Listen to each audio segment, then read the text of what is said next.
প্রিয় দর্শক বন্ধুরা, দীর্ঘ 10 বছর লড়াই শেষে চাকরিটা কিন্তু ঠিক মিলল। আপার প্রাইমারি থেকে বড় খবর, সুপারিশপত্র হাতে যোগ্য বঞ্চিত প্রার্থী এবার সরাসরি।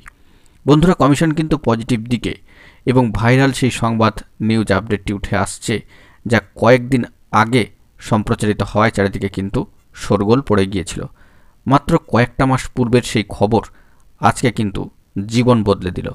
তবে এই বিষয়ে যে দীর্ঘ 10 বছরের লড়াই, পশ্চিমবঙ্গ আপার প্রাইমারি চাকরি প্রার্থী মঞ্চের যে দীর্ঘ সংগ্রাম, তাকে কিন্তু কুর্নিশ সাধুবাদ জানাতেই হচ্ছে এবং তার সাথে সম্মানীয় সুশান্ত ঘোষ মহাশয় এবং তার টিম দিনরাত এক করে যে পরিশ্রম করেছেন, যে নেতৃত্ব দিয়ে চলেছেন, তাদেরকে ধন্যবাদ জানাতেই হচ্ছে।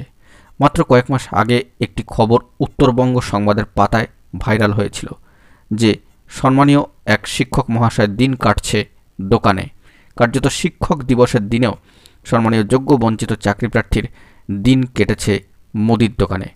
তবে আজকের দিনটা কিন্তু অন্যরকম।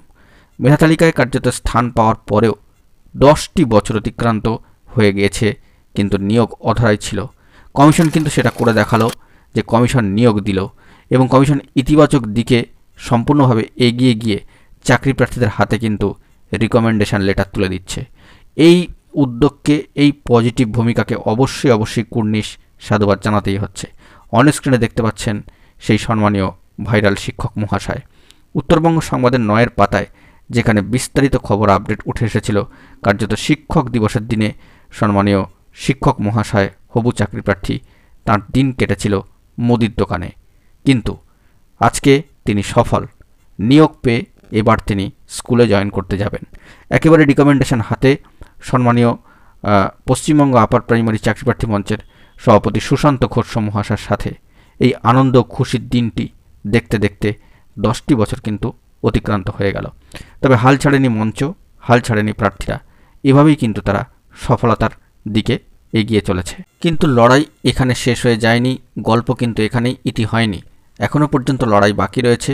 পশ্চিমবঙ্গ আপার প্রাইমারি চাকরি প্রার্থী মঞ্চের যে বার্তা উঠে এসেছে যে শেষ লাস্ট ওয়েটিং পর্যন্ত স্কুলে পাঠাবার লক্ষ্যে যোগ্য বঞ্চিত প্রার্থীদের তারা কিন্তু লড়বেন, অবশ্যই মঞ্চে থাকবেন।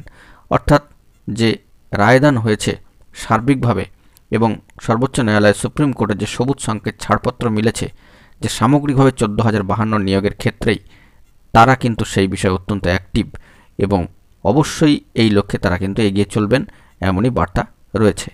তো আপাতত এই খবর আপডেটটি উঠে আসলো। অবশ্যই অনেক শুভেচ্ছা সকলকে, সফল যারা হয়েছেন। অবশ্যই এ বিষয়ে পরবর্তী ক্ষেত্রে জরুরি তথ্য থাকলে সবটা প্রোভাইড করবো। এখন এটুকুই। সকলে ভালো থাকবেন, চ্যানেলটিকে সাবস্ক্রাইব করে নিয়ে সঙ্গে থাকবেন। ধন্যবাদ।